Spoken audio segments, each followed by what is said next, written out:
Yang terhormat Kepala SMP Negeri 4 Wonogiri, Bapak Sukiman SPD. Yang kami hormati Bapak, Ibu Guru dan staf tata usaha SMP Negeri 4 Wonogiri.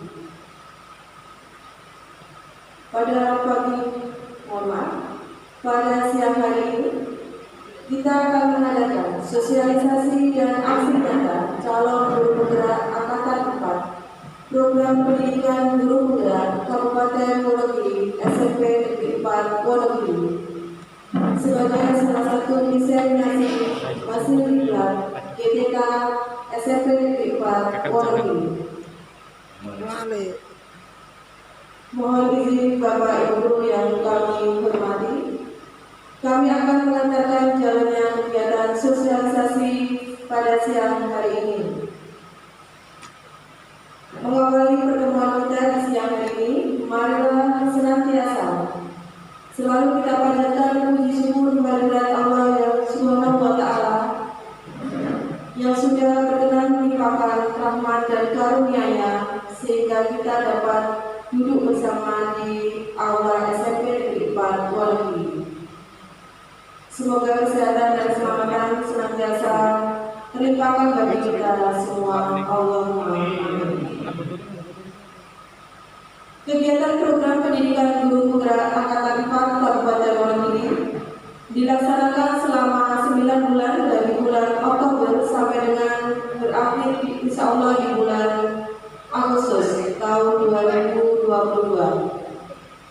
Pada saat ini PKP telah menyelesaikan satu modul di mana ada 3 modul yang harus diselesaikan selama 9 bulan.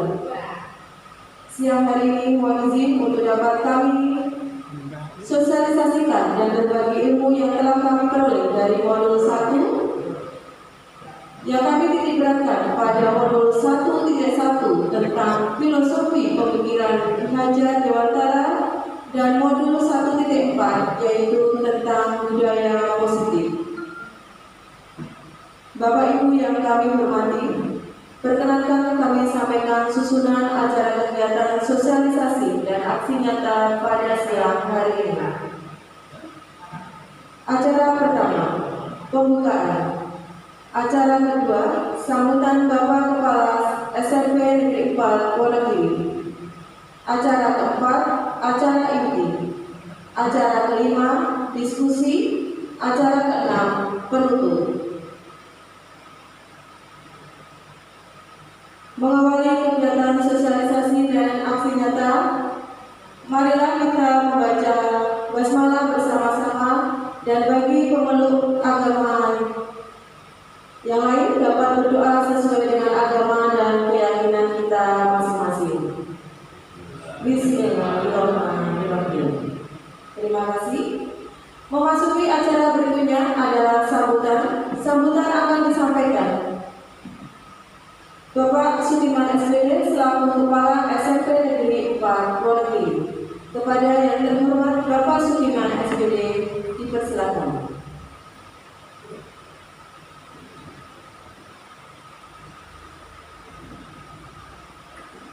Terima kasih. Assalamualaikum warahmatullahi wabarakatuh.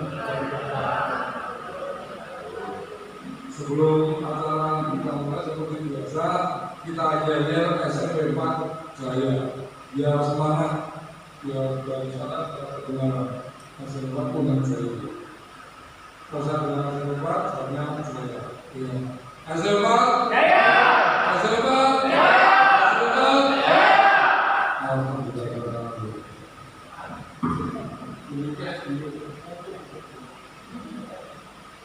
Nah, Bapak Ibu semua, terima kasih. Kita pada siang hari ini ada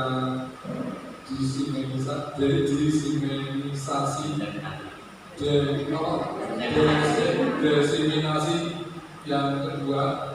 Yang pertama pada hari Rabu, waktu itu materinya adalah profil pelajar Pancasila dan tindakan atau kegiatan sekolah inklusif. Untuk hari ini adalah pola pendidikan Ki Hajar Dewantara yang disajikan oleh calon guru penggerak. Bapak Ibu, Ibu Ningtyas ini baru calon, jadi belum menjadi guru pembina.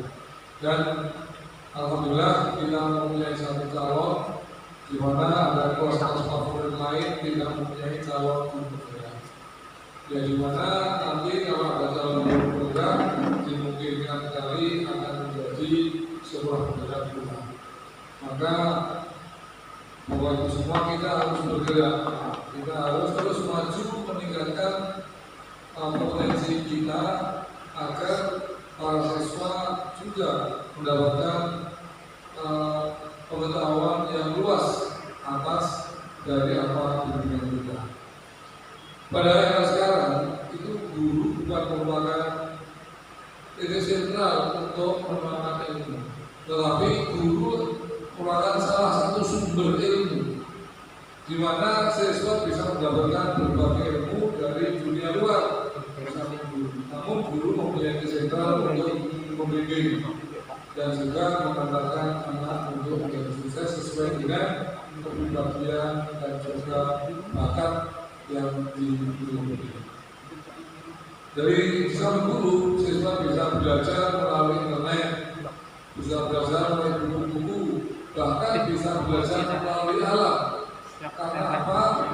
Karena ilmu itu tidak hanya pada buku, tidak ada pada guru, tetapi juga ada pada alam semesta ini yang begitu luas dan banyak.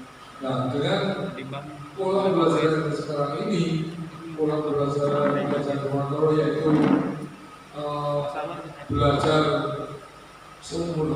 sepanjang hayat atau belajar seumur hidup, maka di seluruh siswa, guru, bahkan orang yang sudah pensiun belajar itu wajib belajar. Sebetulnya itu sudah falsafah Islam, hadis Nabi, di mana orang belajar itu mulai dari lahir sampai dengan yang akhir. Nah, oleh karena itu mari Bu Ningtyas kita cukup untuk bisa menjadi penggerak yang lulus nanti pada bulan Agustus 2022.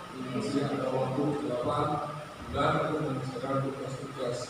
Namun kebanyakan berdasarkan secara baru. Untuk selanjutnya, ingat waktu saya kembalikan kepada Bu Ningtyas. Assalamualaikum warahmatullahi wabarakatuh. Waalaikumsalam warahmatullahi wabarakatuh. Terima kasih kepada Bapak Suman SPM yang telah memberikan sambutan dan semangat kepada diri saya, menjadi motivasi bagi saya untuk dapat menyelesaikan pendidikan program guru pembina ini, dan mudah-mudahan apa ilmu yang saya peroleh dari PPGP ini dapat bermanfaat khususnya untuk kemajuan SMP Negeri 4 Wonogiri. Mohon izin Bapak Ibu untuk kegiatan ini kita video, kemudian file mohon izin nanti akan kami kirimkan ke Kementerian Pendidikan dan Kebudayaan Republik Indonesia. Dan mohon izin juga untuk pada hari ini saya untuk melepas masker. Kata dia Bapak Ibu.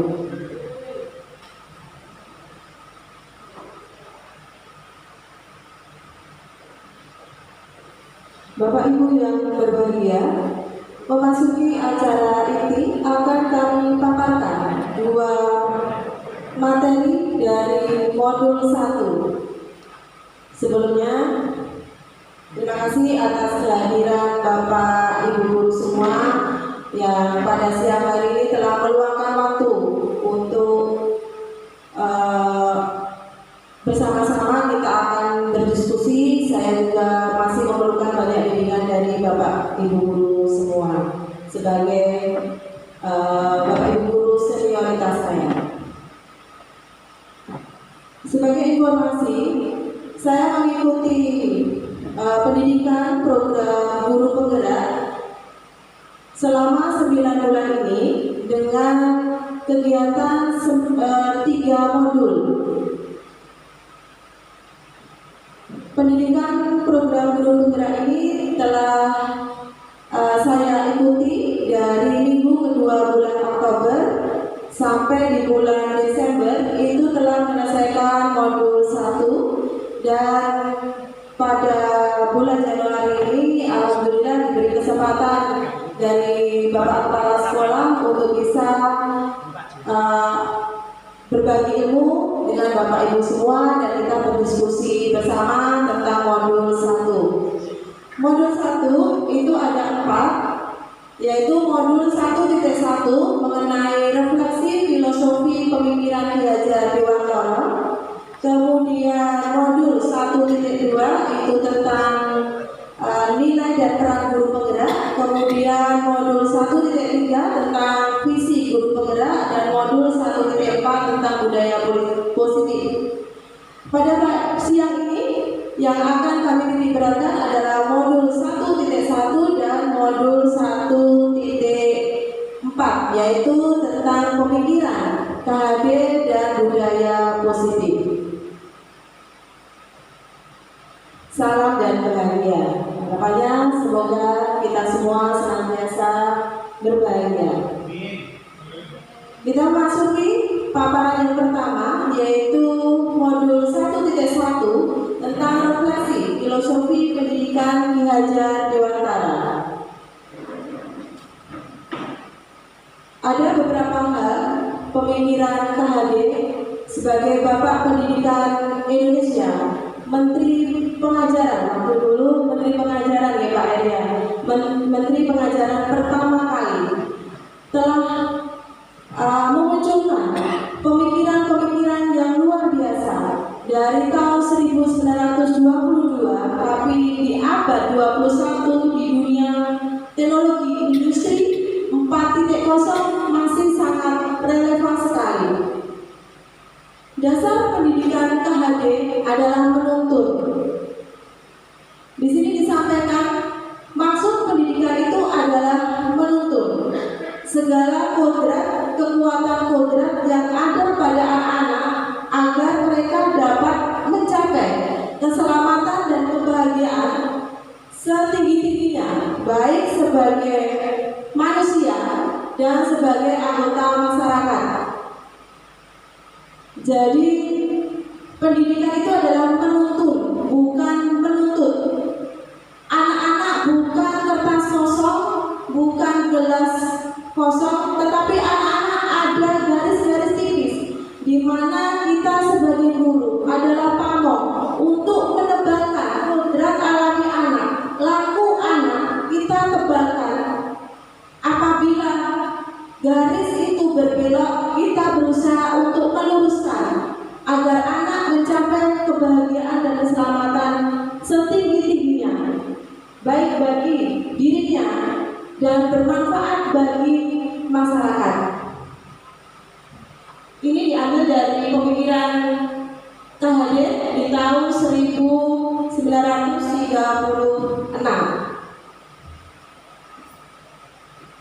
Kemudian dasar-dasar KHD tentang menuntut sudah kita kenal, trilogi pendidikan dari Ki Hajar Dewantara, yaitu Ing Ngarsa Sung Tulodo, di mana seorang pendidik itu menjadi tauladan bagi murid-muridnya, orang tua menjadi tauladan bagi anak-anaknya.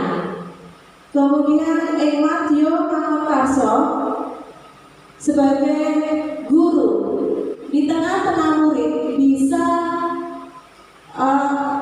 mengajak untuk menciptakan pemikiran yang kreatif bagi murid-murid kita.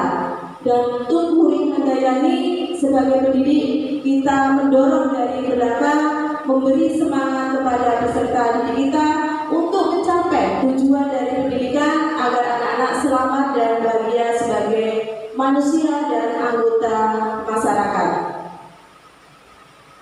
Kemudian dasar pendidikan KHD yaitu kodrat anak yang biasa saat ini kita kenal merdeka dalam segala hal, merdeka belajar. Manusia merdeka adalah manusia yang hidupnya lahir atau batin tidak tergantung kepada orang lain, akan tetapi bersandar atas kekuatan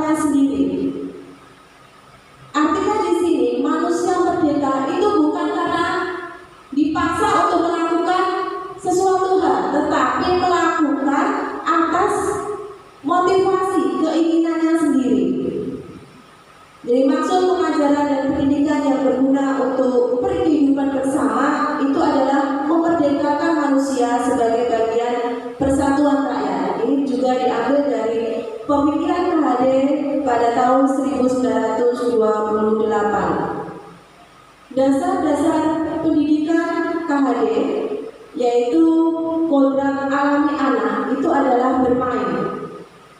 KHD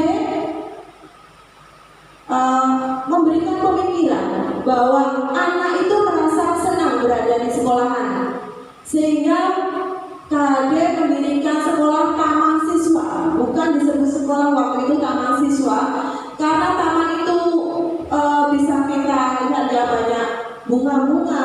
Hati kita kalau berada di taman itu merasa senang, merasa gembira, tidak ada ketakutan, dan kita ingin selalu kembali ke taman. Diharapkan KHD itu seperti itu. Pendidikan anak-anak itu senang datang ke sekolahan, tidak merasa takut. Jadi menjadi rumah kedua bagi anak-anak kita. Yang pertama, bermain adalah salah satu kodrat anak. Jadi diharapkan dalam pembelajaran itu ada juga game education. Jadi anak itu merasa tidak belajar, tetapi mereka bermain, ternyata mereka itu sebenarnya belajar.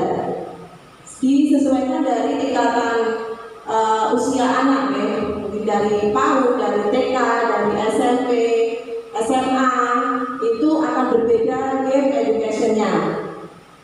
Syukur alhamdulillah di SMP ya, di balik cobaan kita di masa pandemi PJJ ini, kita dituntut untuk juga mengikuti teknologi industri 4.0, di mana pendidikan itu mau tidak mau akhirnya kita juga mengisipkan tidak hanya pendidikan secara konvensional, tetapi juga diimbangi dengan pendidikan berbasis teknologi. Aplikasi banyak sekali untuk game-game yang bisa membuat anak merasa gembira, jadi tidak terasa belajar, tidak jenuh, tetapi ada selingan-selingan untuk bermain atau game education. Kemudian yang berikutnya adalah pikiran, di mana pikiran itu bisa melahirkan suatu perasaan, kemudian muncul kemauan dan tenaga, cipta, rasa, karya, pekerti. Itu sebenarnya sudah ada pada diri anak. Kemudian permainan anak dapat menjadi bagian pembelajaran di sekolah. Jadi anak itu belajar tidak harus di ruang kelas saja, tetapi juga bisa belajar di ruang kelas. Nah, ini yang pendidikan yang berpihak pada anak, di mana pada pendidikan guru penggerak banyak menjadi menjadi pertentangan gitu ya.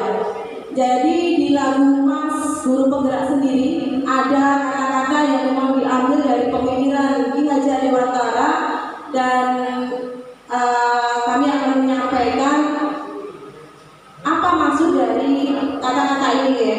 Jadi Ki Hajar Dewantara di tahun 1922 itu menyampaikan, bebas dari segala ikatan, dengan suci hati mendekati sang anak, bukan untuk meminta sesuatu hak, melainkan untuk berhamba pada sang anak. Nah, kata-kata yang berhamba pada anak ini menjadi banyak pertentangan.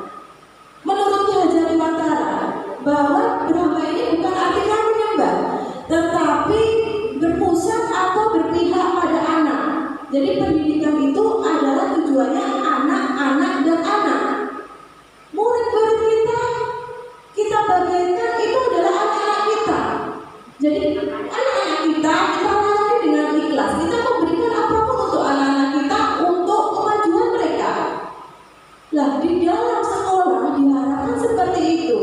Jadi Bapak Ibu guru ini menganggap bahwa anak-anak kita, murid-murid kita itu adalah anak-anak kita. Pastilah orang tua itu tidak akan mengharapkan hal-hal yang buruk terjadi pada anak-anak kita. Pasti kita berusaha menginginkan anak-anak kita ini menjadi anak-anak yang berkarakter, memiliki pengetahuan yang baik, yang sukses ke depannya.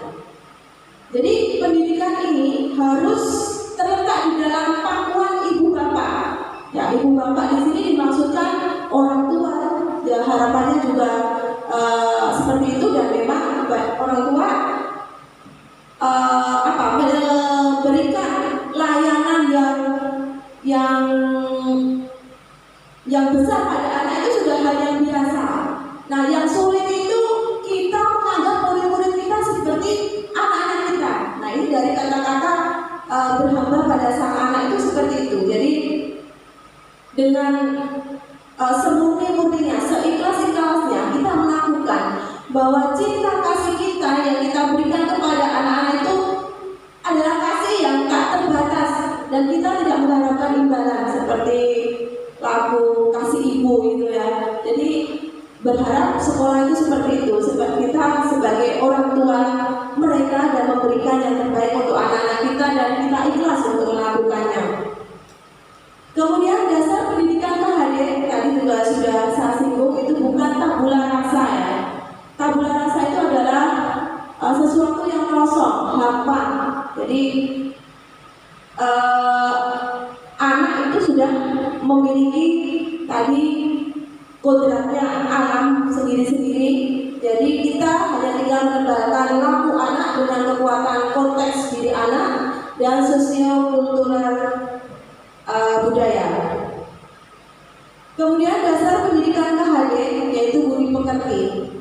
Budi pekerti, watak, karakter adalah bersatunya perpaduan harmonis antara gerak pikiran, perasaan, dan kehendak atau kemauan sehingga menimbulkan tenaga atau semangat. Jadi diharapkan anak-anak itu memiliki perpaduan yang harmonis. Jadi apa yang dipikirkan dengan apa yang dilakukan itu sama, tetap bukan berbeda. Nah, ini diharapkan budi pekerti itu seperti itu, ada keharmonisan. Oleh KHD, pendidikan itu diibaratkan kita sebagai petani. Seorang petani dalam hakikatnya sama kewajibannya dengan seorang pendidik. Misalnya menanam jagung. Kita sebagai petani hanya dapat menuntut tumbuhnya jagung. Ia dapat memperbaiki kondisi tanah, memelihara tanaman jagung, memberi pupuk dan air, membasmi ulat-ulat atau jamur yang mengganggu hidup tanaman jagung dan lain sebagainya. Ini dimaksudkan bahwa guru pendidik itu diibaratkan seperti seorang petani, di mana bibit-bibit jagung ini itu sudah punya kodratnya masing-masing. Ada bibit yang sudah bibitnya bagus, ada yang bibit yang kurang bagus. Nah, bagaimana tinggal agar bibit jagung ini menjadi bisa tumbuh? Bibit yang bagus ditanam di tanah yang kurang bagus, tidak dirawat, akhirnya juga kering dan bahkan bisa mati. Bibit yang kurang bagus karena kita merawatnya, kita memberikan pupuk, kalau ada ulat, kalau ada hama kita basmi, maka bisa tumbuh dengan baik. Dan yang bibit dengan baik kalau dirawat pasti akan menjadi lebih baik. Nah, tadi sudah kita sampaikan bahwa apa ada relevansi filosofi pendidikan KHD. Jadi pendidikan KHD di tahun 1922 ini sudah sangat luar biasa, yang pada sampai saat sekarang pemikiran dari KHD ini masih relevan. Jadi di Ki Hajar Dewantara itu disampaikan menuntun pada pendidikan abad 21, dari menuntun kita bisa berkolaborasi, kritis, reflektif, komunikasi, kreatif, dan inovatif. Jadi diharapkan peserta didik kita, murid-murid kita itu memiliki nilai-nilai kolaborasi, ya, bisa bekerja sama, kritis, reflektif, dan bisa berkomunikasi. Ini yang mungkin di SMP 4 yang nanti bisa kita tingkatkan untuk murid-murid kita. Karena pengalaman sendiri, misalnya saat tanya siapa yang bertanya, tidak ada yang tanya. Ada pertanyaan, siapa yang bisa menjawab, juga tidak ada yang ngaco. Nah, ini kan berarti anak-anak pasif di sini ya. Kemudian di Ki Hajar Dewantara tadi adalah selamat dan bahagia. Di pendidikan abad 21 adalah well-being. Jadi kalau bahasa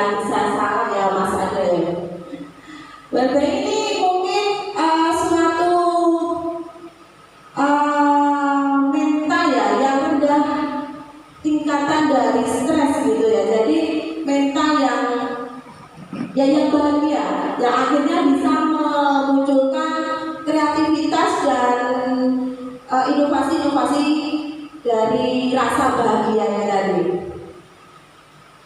Nah ini kita nanti sudah masuk ke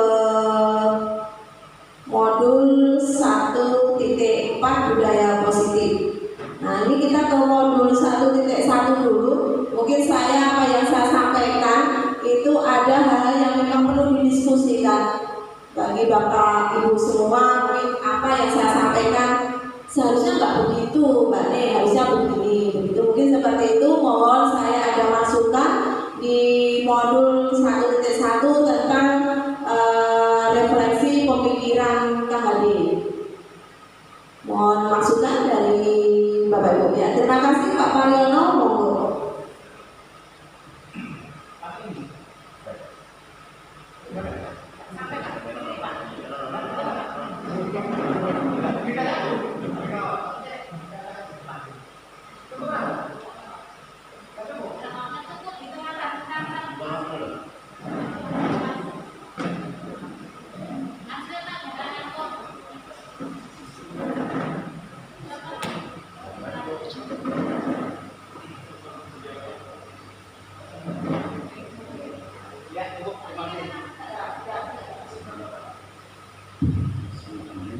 Assalamualaikum warahmatullahi wabarakatuh. Yang terhormat Bapak Ibu, jadi semuanya pada hari ini sosialisasi dan aksi nyata calon guru penggerak angkatan keempat Kabupaten Wonogiri, saya bertempat Wonogiri, guru bergerak Indonesia Maju. Dari Bu Ming sebagai pemateri atau yang menyampaikan materi, saya akan menyampaikan apa yang Anda sampaikan tadi, bahwasanya khususnya di SMP Negeri 4 Wonogiri ini betul yang penjenengan sampaikan, bahwasanya anak-anak kita ini memang saat ini kita juga merasakan sekali bahwa siswa didik kita di tahun ini itu kelihatannya agak sedikit menurun untuk antusiasme atau kreatif belajarnya. Untuk itu saya mempunyai suatu usulan pandangan. Seperti tahun kemarin pada waktu pembentukan kelas atau menjadikan kelas unggulan, itu ternyata hasilnya walaupun sampai saat ini belum kelihatan secara nyata, kelas unggulan itu ternyata memudahkan sekali atau merangsang guru untuk berinovasi. Karena apa?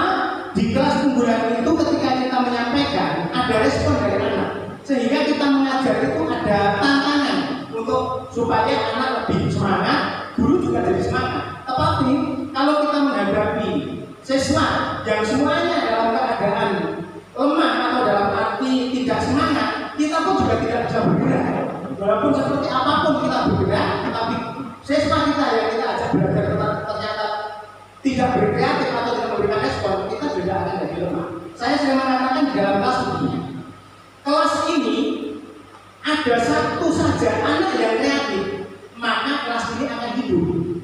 Tetapi kalau kelas ini walaupun jumlahnya banyak tetapi tidak ada yang kreatif satupun, kelas ini seperti itu. Saya katakan begitu. Contoh begini, di dalam kelas saya sering masuk, itu saya tanyakan kepada anak-anak untuk tanya, kelasmu sudah dibentuk bekerja belum? Nah ini belum. Nah, kelasmu sudah dibentuk sebagai pengurus kelas belum? Belum. Akhirnya saya tanyakan, kenapa belum dibentuk? Karena apa? Di antara kalian tidak ada yang kreatif. Harusnya matur kepada wali kelasnya, sehingga wali kelasnya nanti akan tahu, sehingga akan dibentuk bekerja ke tiap kelas, kemudian tiap harinya, kemudian pengurus kelas dan sebagainya. Ini contoh saja. Yang kedua, saya mengusulkan kalau dimungkinkan, ini kita masih punya waktu untuk seleksi kepada anak untuk kelas 8 dan kelas 9 nanti yang akan datang. Kalau bisa dibentuk kelas unggulan. Karena saya sudah memberikan pembelajaran selama hampir 2 bulan ini. Saya bisa membangun Islami tapi memilih, oh iya anak ini cerdas, anak ini lemah. Makanya kalau misalnya anak-anak di dalam kelas itu, misalnya di kelas 8A sampai 8C, itu masing-masing ada dan anak di kelas itu rata-rata ada 6 sampai 7 anak atau sampai 10 yang cerdas, kita ambil, kemudian nanti kita kumpulkan dari kelas unggulan. Saya kira nanti kita tetap mempunyai istilahnya satu kelas kebanggaan kita sini, termasuk kelas 7. Karena apa? Kita kemarin pada waktu pendaftaran dengan sistem daring itu ternyata kita hanya menerima murid saja tanpa kita seleksi dengan input dan inteligensinya. Itu saja. Yang pertama, menanggapi yang disampaikan Mbak Tim tadi, bahwa untuk menciptakan kreativitas di dalam kelas itu memang salah satunya adalah satu, guru memberikan sesuatu yang menarik kepada siswa sehingga siswa akan tertarik untuk menanggapi. Yang kedua, murid sendiri juga mau berkreasi untuk mengikuti memberikan respon kepada gurunya. Yang kedua, kelas dibentuk kelas unggulan agar ada salah satu kelas yang dapat kita bayangkan. Demikian saja Bu Ning, mohon maaf apabila kekurangannya. Bila itu ya. Assalamualaikum warahmatullahi wabarakatuh.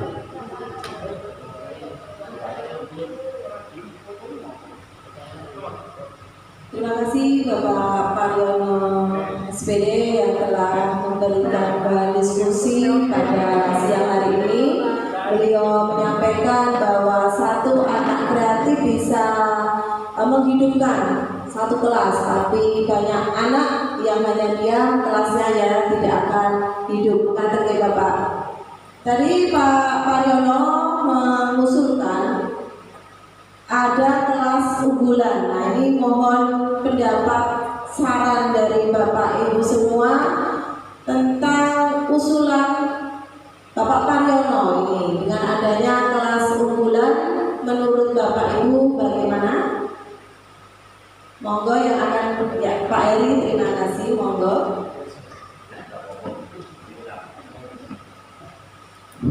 Berdiri Pak Eri. Terima kasih Mbak Eri. Langsung pada Bapak Pariono dan semua sama dan berkali itu sudah ada pendapat. Artinya saya menjawab tepatnya Bapak Pariono dan ada soal apa. Jadi yang disampaikan Mbak Eri kan konsentrasi usul. Masalahnya adalah bukan lembaga. Ini adalah hanya penambahan materi yang kemudian intinya ini untuk kita hadirkan. Tempat Bapak Pariono itu ya karena masuk di sini ya kemudian kita dapat. Teorinya Pak Pariono itu adalah kan teori yang tidak dibandingkan. Hampir sekolah semua sekolah. Jadi di mungkin seluruh kabupaten mungkin pernah melaksanakan. Jadi kita bangga dengan yang kelas ada satu kelas unggulan atau dua kelas unggulan. Tapi bukan begitu. Jadi pendidikan sekarang ini sudah berubah bahwa yang kuat memberikan bantuan yang lemah, yang kaya mensubsidi yang miskin, kemudian yang mampu memberikan ataupun juga berkolaborasi dengan yang tidak mampu, bukan begitu. Yang kedua, sistem pendidikan yang disampaikan Pak Pariono terutama bagi kelas itu nanti akan menunjuk pada satu kelompok yang kemudian bersifat agresif ataupun agresor. Artinya apa? Yang satu kelompok itu atau dua kelompok itu merasa dirinya paling super, paling baik, yang kemudian juga gurunya juga sama terbawa. Gurunya kalau sudah ngajarin nama kelas itu semuanya secara umum, semuanya diprotokol pengajaran dan sebagainya. Tugas kita itu adalah membuat anak yang tidak bisa menjadi bisa, mendewasakan anak dari ketidaktahuan menjadi tahu tanpa pada guru. Nah kalau kemudian model yang seperti ini kita pertanyakan lagi ataupun akan kita ulang lagi, pertanyaannya juga apa? Anak-anaknya Mas Ade, anak-anaknya Bu Lasmi itu kita sendirikan ke kelompok yang ke atau gitu. Kita tahu bahwa yang seperti itu saja kita masukkan ke kelas-kelas secara rata. Dua, SMA 1, SMP 1, SMP yang lain katanya kemarin dipakai berapa. Jadi tahu sendiri. Kemarin bilang kemudian bisa menghancurkan dengan menjelaskan SMP 4 yang menyatakan SMP itu dan sebagainya. Mulai kemarin ada 2 tahun yang lalu tanpa kecuali SMA 1, SMA 2, SMA 1, SMA 2, SMP 1 sampai SMP berapapun tidak boleh ada kata-kata menerima ataupun menolak yang namanya anak berkebutuhan khusus. Itu sama, anak berkebutuhan khusus itu dengan melakukan seadil-adilnya, tidak bisa dengan karena kita tidak tahu. Kita tahu artinya dalam 1 semester itu berapa itu tentang aku. Jadi anak yang pintar dan yang tidak pintar sama. Nah, pokoknya itu beli langsung. Itu kita berbicara politik. Kalau bicara politik ya lain lagi. Bicara politik, kalau ini pokoknya tidak mau ada anak tidak naik. Tapi ini tidak politik. Tapi karakter pendidikan atau filosofi pendidikan itu betul seperti tadi. Sebenarnya yang jenengan sampaikan tadi yang pertama kali kata-kata menuntut itu tadi ketoknya untuk abad sekarang ini, nanti zaman sekarang ini lebih tepat tugas kita itu adalah menggali potensi anak didik. Itu tadi semuanya betul yang pertama kali. Yang lain-lain seperti bermain itu memang anak semuanya seperti itu dengan yang disampaikan Pak AKHB bermain sudah jawab semua bukan? Dengan konsep itu adanya yang namanya sekolah unggulan namanya apa itu? 3 tahun diselesaikan dalam total hapus dan semuanya. Itu adalah karena 3 tahun setelah itu berdiri semuanya melahirkan robot-robot semua. Sama juga sama seperti teman-teman aja loh. Kita nanti akan menghasilkan orang-orang yang angkuh, orang-orang yang kemudian merasa dirinya super dan sebagainya. Kita tidak ingin seperti itu. Jadi kita menggali anak karena ini apa? Dari Tuhan ini. Semua anak itu pada akhirnya punya potensi. Hanya ada yang mampu menggunakan potensi itu sehingga mampu meledak menjadi karsa atau kekayaan. Ada sebagian besar anak tidak mau, tidak tahu bahwa dia punya potensi. Ya kalau potensi ini kita mampu mengetahui saat ini, kemudian mengasihkan oh itu pintar olahraga, itu pintar nyanyi, itu pintar pengetahuan, itu pintar ini.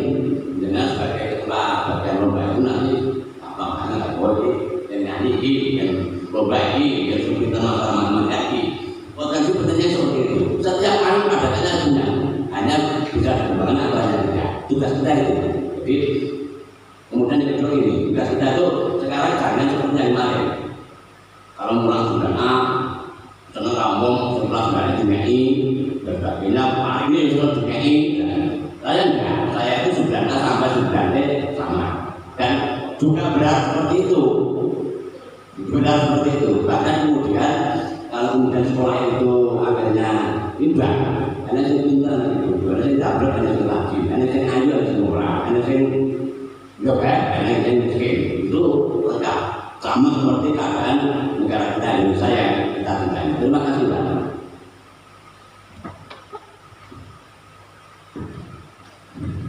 Terima kasih. Terima kasih dari Pak Reno dan Pak Heri yang telah memberikan tanggapan dari apa yang disampaikan Pak Paryono. Jadi ini merupakan PR bagi kita ya Pak Paryono ya. Jadi seperti yang kemarin sudah dipaparkan dari Pak Adel bahwa diibaratkan ada berbagai jenis hewan ya Pak kemarin ya, ada monyet, ada ikan itu yang saya tahu. Jadi ikan dipaksa apapun untuk manjat ya tidak mungkin bisa. Monyet disuruh berenang pasti tenggelam. Nah ini menjadi PR bagi kita bagaimana anak-anak kita semuanya memiliki potensi seperti tadi yang Bapak Heri sampaikan, memiliki potensi masing-masing. Dan kita akan menggali potensi itu dan menjadi PR kita bagaimana kelas-kelas yang ada di SMP Negeri 4 ini semuanya hidup, tidak hanya satu kelas saja, tapi semuanya kelas bisa hidup ya Bapak. Ya dari Pak Kim, mau nggak Bapak? Terima kasih. Assalamualaikum warahmatullahi wabarakatuh. Saya kalau ada dengan hidup senang hidup. Iya, perjuangan hidup susah tuh. Nah, Bapak semua ini kita tetap mengacu pada pembelajaran dasar dulu. Mengapa saya dapat ada bulan waktu itu karena waktu itu belum ada kelas zonasi, maka perlu menarik dalam tanda kutip ngampusi masyarakat. Kita ternyata yang mandi dapat kelas ya, itu putranya Bapak yang sekolah SMP sekolah di orang diwoke inklusi. Nek bocah itu ada teknik kelas unggulan kan terus kan itu. Nah, maka waktu itu Dewan akhirnya mendapat 4 program dari sekian melakukan lain-lain. Dan selanjutnya terjadi perkembangan pada zonasi. Zonasi itu juga berefek kepada siswa yang masuk pada kita. Namun waktu ini kan zonasi belum total, masih ada semi zonasi dalam arti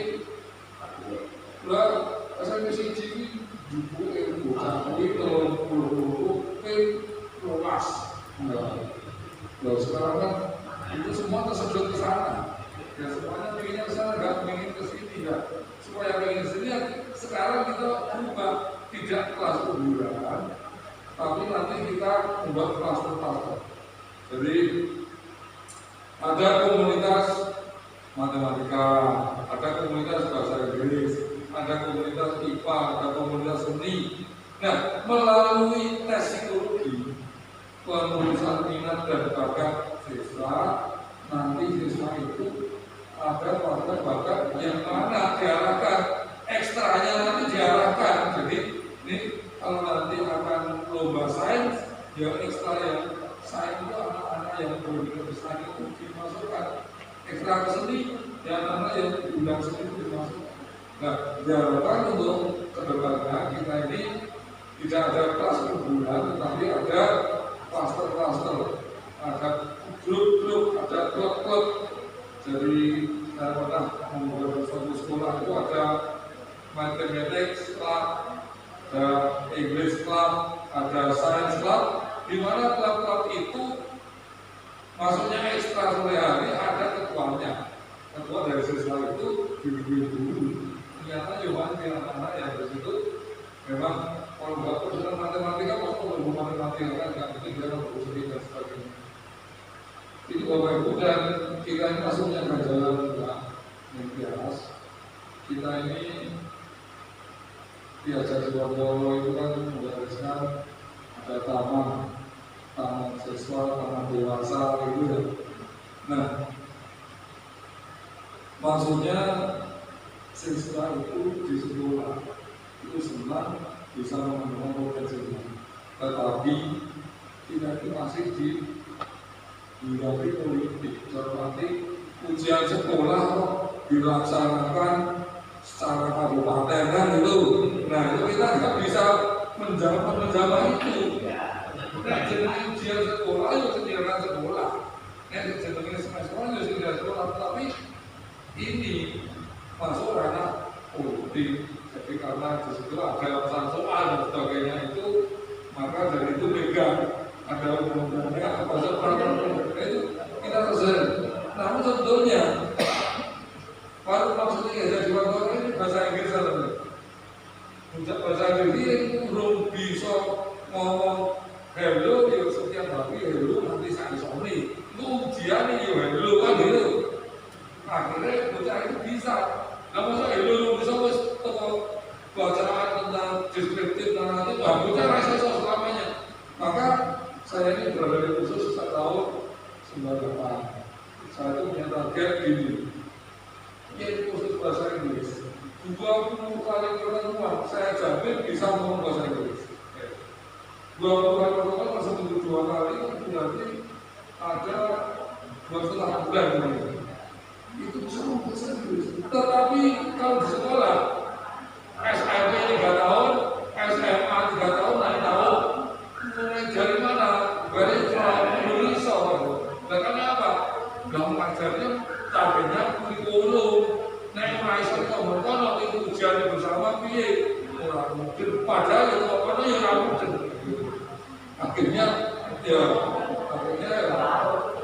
maksudnya khusus daerah kedua di sekolah khusus kan gitu. Maka waktu di teologi itu saya mendirikan lembaga pendidikan namanya Sarnes. Jadi bocah-bocah itu kurang benar-benar khusus dan sampai sudah. Kan yang dulu kan ini gawe kerja tidak sekolah kan itu bayar. maksudnya masuk ke ujaran. Gitu wanita nanti mohon untuk disampaikan dengan yang disampaikan. Ini targetnya itu gimana? Kalau anak itu bahasa Inggris belum bisa handle, bisa buat teks deskriptif, anak kan tidak enjoy, terpaksa mungkin membawa itu. Padahal kelas bulan itu harus menguasai 6 teks, harus ujian kan gitu. Kalau enggak ya sudah nanti dikasihkan. Kalau juga itu sudah udah yang berlain. Dulu kan berarti ya terima kasih selalu pada keras setelah kita menjadi maju. Paling nggak kita bergerak. Tapi paling pulau hari yang sama itu baru ketemu. Terima kasih sekali. Mohon tepuk tangannya untuk bapak-bapak kita yang sudah bergabung.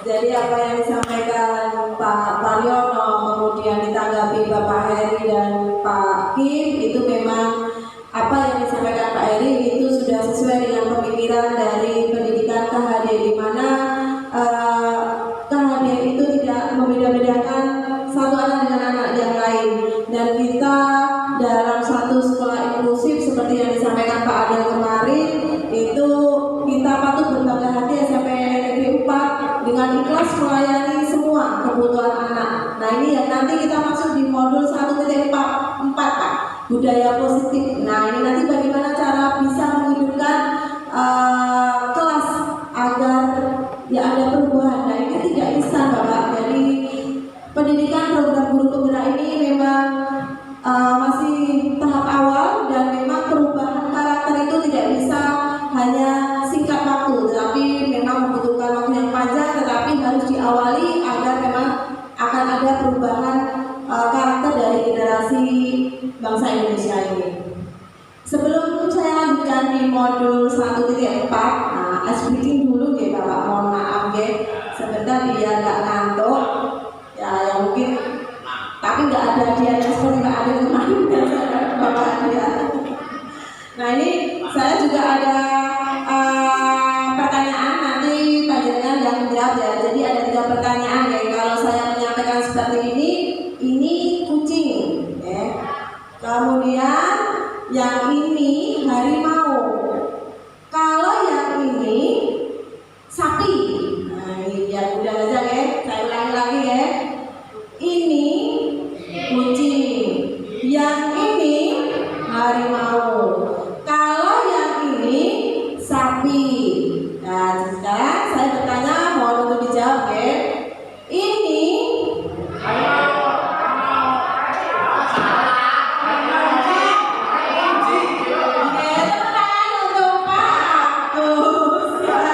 ini kucing ya, bukan tangan saya yang dua. Ini kucing. Kalau yang ini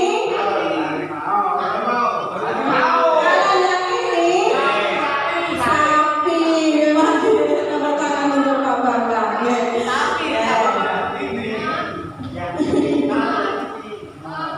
Oke, jadi diterapkan Pak Bambang dulu ya. Oke, satu lagi Pak. Nah, satu lagi nanti kita belajar berhitung ya Pak. Bapak Ibu guru kok berhitung. Jadi nanti kelipatan Pak kita dor gitu ya Pak. Jadi 1, 2, 3 dor. Berarti Pak nanti 5, 6, 7 dor. Pak Surya apa nanti? Begitu ya Pak ya. Coba dari Mbak Hani dulu ya.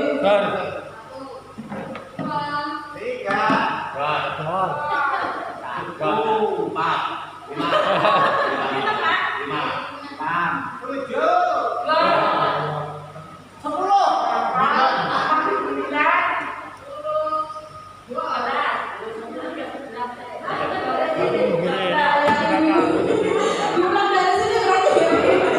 Coba dari Mbak Hani dulu, yang sini tadi sudah benar. Sampai ke Pak Surya tadi ya, kelihatannya Pak Surya, kemudian ke Bu Buti tadi yang agak oh iya.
browsing tentang potret budaya sekolah ya. Jadi sekolah dulu itu selalu berjajar seperti yang gambar pertama itu ya Pak Bu, itu dengan papan tulis yang masih dengan kapur tulis.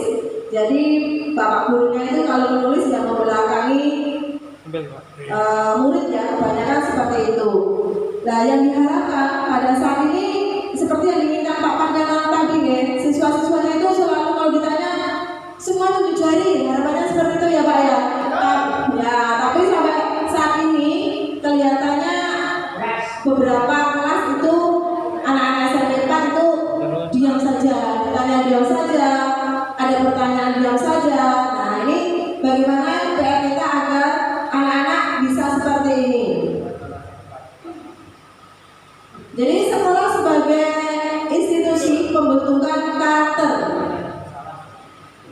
Jadi ada aktivitas guru yang bisa kita lakukan, yaitu yang pertama mengajak murid berkeliling sekolah, kemudian mengamati lingkungan sekolah hingga murid bisa menganalisis permasalahan yang terjadi di sekolah dan mendiskusikan solusinya. Dari aktivitas tersebut sehingga tumbuh nilai karakter kritis pada murid.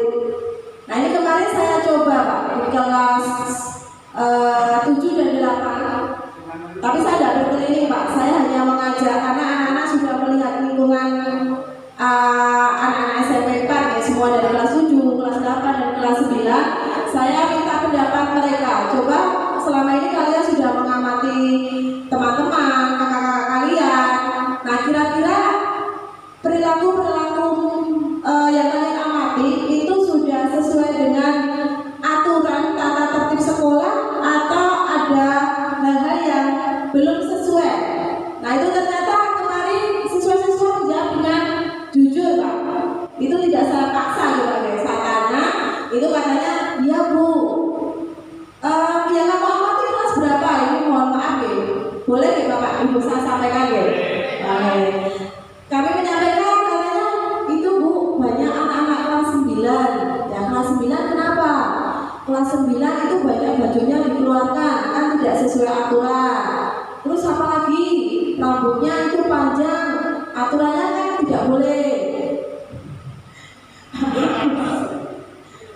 Kemudian saya tanya lagi, apalagi itu Bu sudah bel malah duduk-duduk di luar. Nah itu saya tanya anak-anak itu tidak seperti itu. Kemudian saya lanjutkan lagi ke pertanyaan anak-anak. Kalau menurut kalian itu tadi tidak sesuai dengan aturan tertib sekolah ya? Nggih Bu. Lalu kalau tidak sesuai, kalian akan mengikuti jejak-jejak kakak kalian seperti itu atau bagaimana? Mereka menjawab hal yang jelek tidak akan ditiru Bu. Lalu saya tiru. Itu saya pegang loh kata-kata dari kamu. Nanti kalau kamu naik kelas 9, jangan merasa mentang-mentang sudah dididik di kelas 9 kemudian kalian perilakunya tidak sesuai aturan. Itu kemarin anak-anak sudah bisa berpikir kritis Bapak. Kemudian saya masuk di kelas 8A karena kemarin PJJ ya, jadi PJJ saja juga sangat sedikit sekali kalau saya mengadakan Google Meet atau memakai Teams itu utamanya 8A. Mohon maaf untuk 8A ini sangat pasif dan saya mendengar dari Bapak Ibu guru juga banyak yang pasif. Kemudian saya mencoba di kelas 8A ini mengajak semua anak-anak untuk belajar mereka semua aktif gitu. Kalau ditanya pasti mereka mau bicara itu tidak mau. Nah, karena itu saya kemarin itu memberikan kertas warna-warni Bapak. Nah ini gambarnya misalnya di sini ya Bapak. Kalau ini untuk kesepakatan, untuk tugas kemarin saya juga sama. Saya memberikan semua anak itu kertas, saya bagikan. Silakan kamu tulis jawaban di kertas ini. Kamu pengen warna apa nanti beli. Nah ini kemarin saya juga sudah mengusulkan ke Bapak Sukirman mungkin sekolah bisa mengadakan alat sarana pembelajaran untuk kertas seperti ini. Kemudian saya berikan soal. Anak-anak menulis soal di situ. Yang sudah selesai silakan segera ditempel. Nah anak-anak itu juga segera semuanya menulis. Kemudian mau menempel. Setelah menempel, saya mencoba untuk meminta siapa yang akan membacakan jawabannya di depan. Nah itu juga masih sulit Pak. Ada juga yang kelas langsung tunjuk jari ada, tapi ada juga kelas itu diam saja semua. Nah ini kemudian saya mencoba. Salah satu anak itu, mohon maaf saya menyebut inisial W ya. W itu anaknya di 8A itu kan pendiam sekali ya. Bapak Ibu yang menjadi 8A ya, diam sekali ya. Nah kemarin itu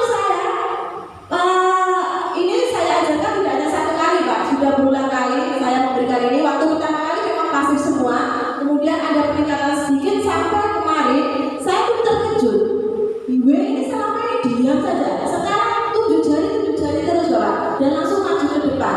Dan waktu saya suruh siapa yang mau membacakan, itu mau membacakan, kemudian didiskusikan bersama. Alhamdulillah ini saya rasakan ada perubahan sedikit. Dari awal nanti kita akan membentukkan kesepakatan kelas dulu.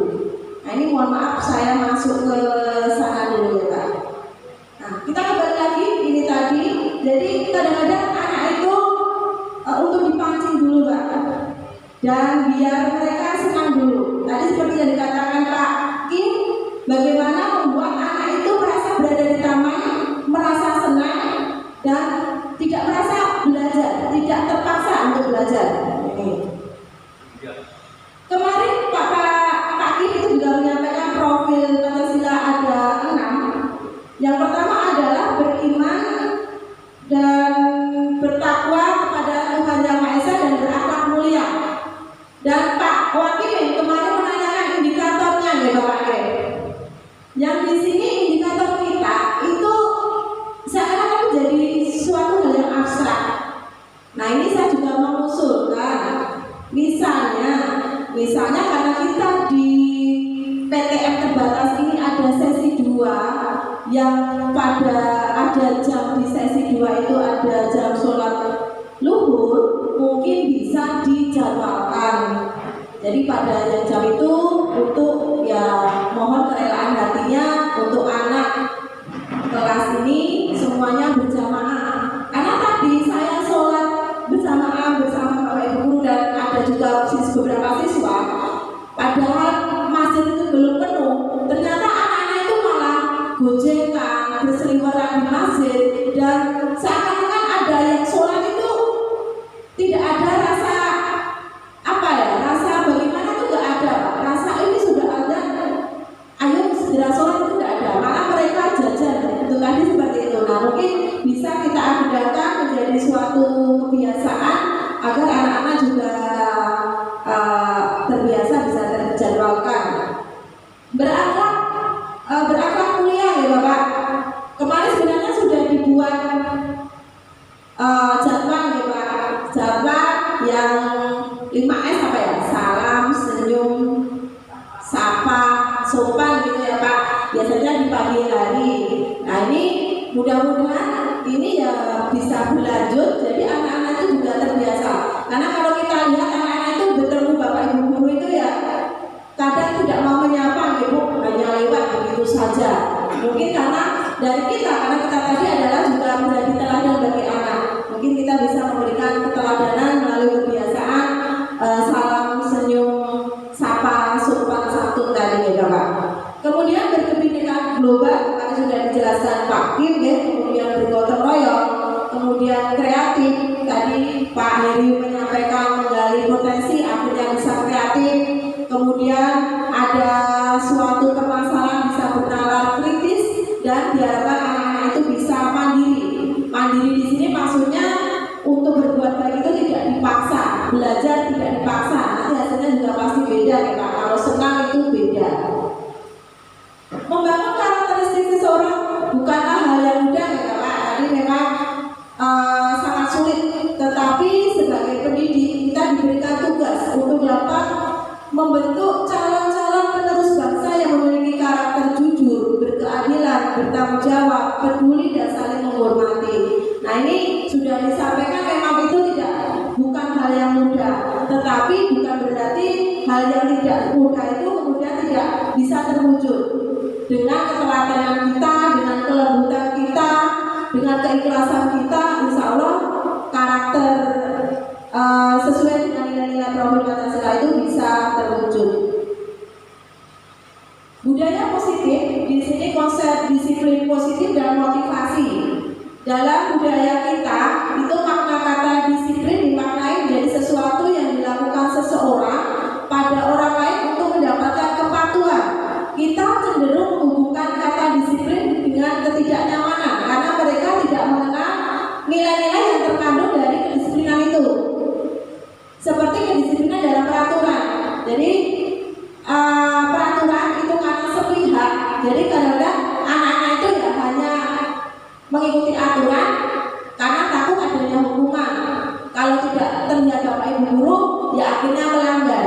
Ini kedisiplinan yang bukan dari motivasi dari diri sendiri. Ya, jadi menjadi ketidaknyamanan. Akhirnya terjadi banyak pelanggaran. Ya, di sini Ki Hajar Dewantara menyatakan bahwa di mana ada kemerdekaan, disitulah harus ada disiplin yang kuat. Jadi disiplin itu berasal dari diri kita sendiri, sehingga peraturan yang ada itu karena kita sudah tahu nilai-nilainya. Jadi nilainya misalnya kita menggunakan helm, kita tahu nilai-nilainya adalah untuk keselamatan dan keamanan kita, maka kita otomatis menggunakan helm. Jadi bukan karena kita takut, tapi karena untuk keselamatan. Kemudian sebagai pendidik, tujuan kita adalah menciptakan anak-anak yang memiliki disiplin diri sehingga mereka bisa berperilaku dengan mengacu nilai-nilai kebajikan dan memiliki motivasi intrinsik. Jadi dari dalam diri sendiri itu lebih efektif. Jadi bukan hanya untuk karena takut hukuman, kemudian karena akan mendapatkan imbalan. Jadi berbuat baik karena dapat imbalan. Itu tidak seperti itu ya. Kemudian tujuan dari disiplin positif adalah menanamkan motivasi pada murid-murid kita. Jadi mereka akan tetap berperilaku baik, berlandaskan nilai-nilai kebajikan karena mereka ingin jadi orang yang menjunjung tinggi nilai-nilai yang mereka hargai. Nah ini yang akhirnya kita buat keyakinan kelas, Pak. Jadi kalau Bapak Ibu masuk di kelas 7 dan kelas 8 itu ada kesepakatan yang kami tempel. Itu bisa nanti kalau sudah dari wali itu Bapak Ibu guru tidak perlu untuk membuat kesepakatan kelas. Jadi ini sudah saya rasakan kesepakatan kelas yang berasal dari nilai-nilai keyakinan anak itu ternyata lebih efektif. Alhamdulillah anak-anak itu yang memakai atribut lengkap itu sudah lebih besar, Pak. Ya, dari awal itu saya prosentase baru 30%. Dari kelas 8 itu 30%, kemudian saya di hari siklus kedua saya lihat itu ada 55%, di siklus berikutnya sudah mencapai 80% anak-anak tertib. Yang rambutnya panjang itu sekarang anak-anak kelas 8 itu sudah merapikan sendiri. Padahal saya tidak menyuruh. Di situ keyakinan kelas bagaimana kita bentuk yang menjadi suatu kesepakatan. Kemarin saya berikan kertas juga Bapak. Nah, kertas seperti ini. Apa yang kalian inginkan di kelas ini? Apa yang kalian harapkan kalian bergaul dengan teman-teman? Apa yang kalian harapkan kelas ini dalam keadaan bagaimana? Misalnya apa bersih atau bagaimana? Silakan kamu tulis. Nah, semua anak menuliskan keinginannya, Pak. Ada yang menginginkan saya tidak ingin diejek, saya ingin kelas bersih. Nah, itu dari tulisan anak-anak seperti itu. Kemudian saya minta untuk ditempel, tidak diberi nama ya Pak. Jadi memang karena warna-warna itu anaknya tidak tahu ini punya siapa, jadi tidak ada nanti yang akan dibully teman. Nah di sini akhirnya kita sepakati ada beberapa yang sama, kita rangkum, kemudian anak itu membuat tulisan-tulisan dan alhamdulillah ada efektif juga. Ini sebenarnya ada kasus. Nah ini berhubung sudah hampir masuk di pukul 14.00. Nah ini misalnya ini ada kasus seperti ini, itu kita harus menanganinya bagaimana gitu ya Pak. Nah karena sebenarnya anak-anak itu ternyata memiliki kebutuhan dasar yang kita sendiri tidak tahu. Ternyata anak itu ada kebutuhan dasar kesenangan, cinta dan kasih sayang, penguasaan, kebebasan dan kelangsungan hidup ini. Jadi kalau kita tahu ada kebutuhan anak, kita jadi tahu mengarahkan anak ini harus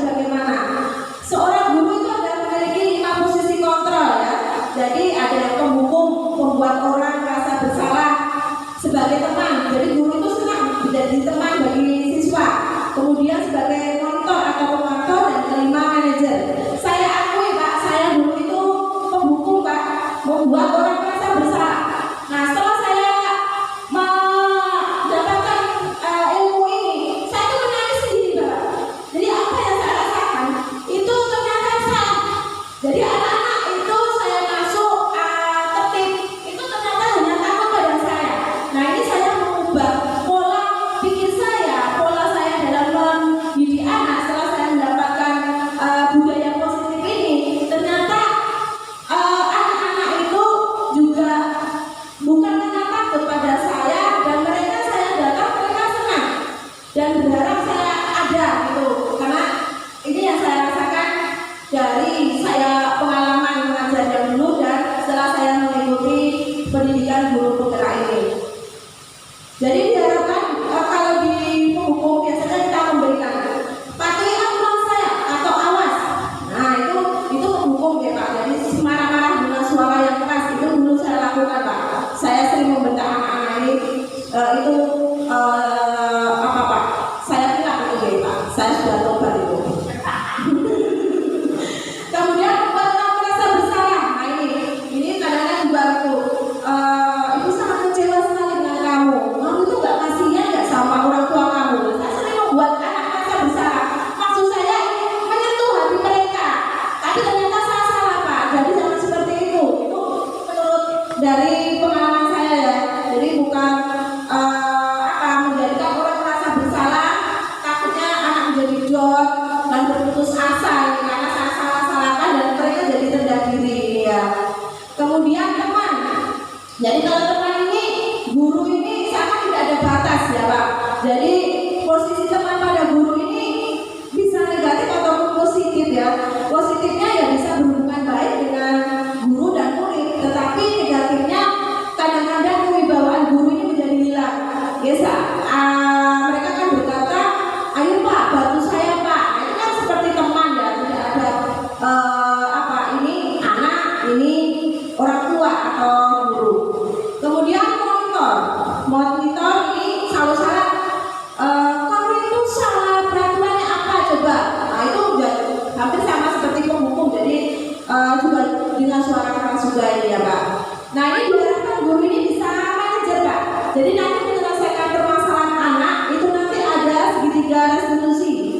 Oke. Jadi di posisi terakhir manajer adalah posisi mentor, di mana guru berbuat sesuatu bersama dengan murid, mempersilahkan murid mempertanggungjawabkan perilakunya, mendukung murid agar dapat menemukan solusi atau permasalahannya sendiri. Baru saja Pak ada kasus Pak, di kelas 7A. Nah di kelas 7A itu ada meja yang ditulisi tulisan menjelek-jelekan yang ada di meja. Nah itu saya dihubungi keluarganya, Bu ini ada meja yang ditulisi sehingga si anak ini menjadi malu. Nah ini kemarin saya mencoba mencari tahu siapa itu dengan bertanya, ini Bu dapat informasi dari Waka Sarkas kalau tembok meja itu kok ada tulisan-tulisan ya. Kira-kira meja kalian bagaimana deh? Ada tulisan-tulisan tidak? Nah ternyata ada tulisan itu kelompok A. Ternyata yang ditulis itu kelompok A. Coba kelompok A ini siapa yang menulis? Nah makanya gitu tidak ada Bu, ini kelompok B. Oh ya sudah. Ya. Kemudian karena yang ditulis itu matanya sudah memerah Pak. Anak laki-laki ini saya tanya, dengan tulisan ini apa kamu malu? Iya Bu, saya malu. Ya, ini nanti bisa nggak ini kamu bersihkan? Bisa Bu, pakai apa? Pakai amplas ya. Nanti coba Ibu cari siapa yang menulis, nanti bagaimana tulisan dari yang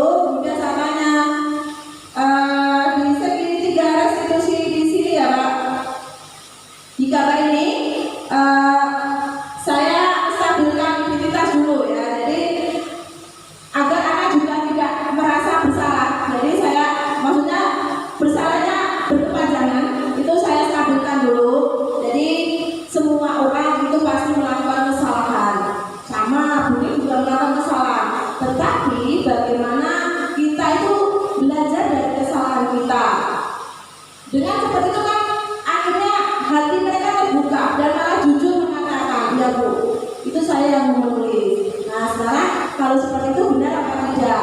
Salah Bu. Nah kalau salah, menurut kamu solusinya gimana? Akan saya bersihkan Bu. Bersihkan pakai apa? Pakai amplas. Nah katanya besok bisa. Ternyata malam itu WA saya ke anaknya, Bu, karena ini hujan saya belum bisa beli amplas. Gimana kalau besoknya lagi? Ya tidak apa-apa, yang penting punya niat. Nah ini tadi saya cek ternyata sudah dibersihkan. Kemudian saya tanya, kamu berarti menyakiti teman kamu, apa yang akan kamu lakukan? Saya akan minta maaf. Ya kamu dengan ikhlas minta maaf. Ya nanti silakan minta maaf dengan teman.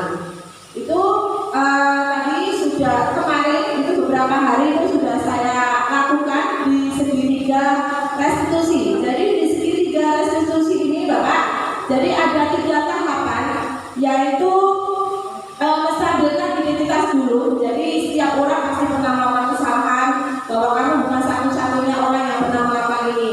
Kemudian validasi tindakan yang salah. Nah ini kita tanya apa alasan kamu melakukan ini.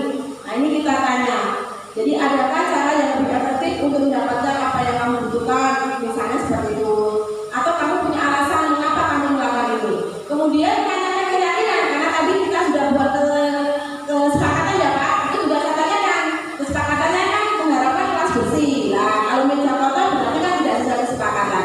Nah itu ternyata ada penyelesaian dan saya yakin permasalahan anak itu sangat banyak sekali. Kalau ini hanya hal-hal sederhana dan hal-hal yang besar tidak serta-merta itu apa Pak? Kenapa gitu Pak? Ya kita harus secara berkesinambungan ya Pak, pelan-pelan, karena memang Mas Menteri saja menyampaikan bahwa ini tidak instan akan bisa berubah, tetapi harus ada awalan dulu kita melakukannya. Jadi di sini Guru Bergerak Indonesia Maju. Begitu ya Pak. Demikian semangat. SNMP jaya. SNMP jaya. SNMP jaya. Terima kasih sekali. Mohon maaf waktu sampai menunjukkan pukul 14 kurang 10 menit. Terima kasih atas perhatian Bapak Ibu semua. Mohon doa restunya dalam saya menuntut ilmu pada program pendidikan guru penggerak. Terima kasih. Kami akhiri. Assalamualaikum warahmatullahi wabarakatuh.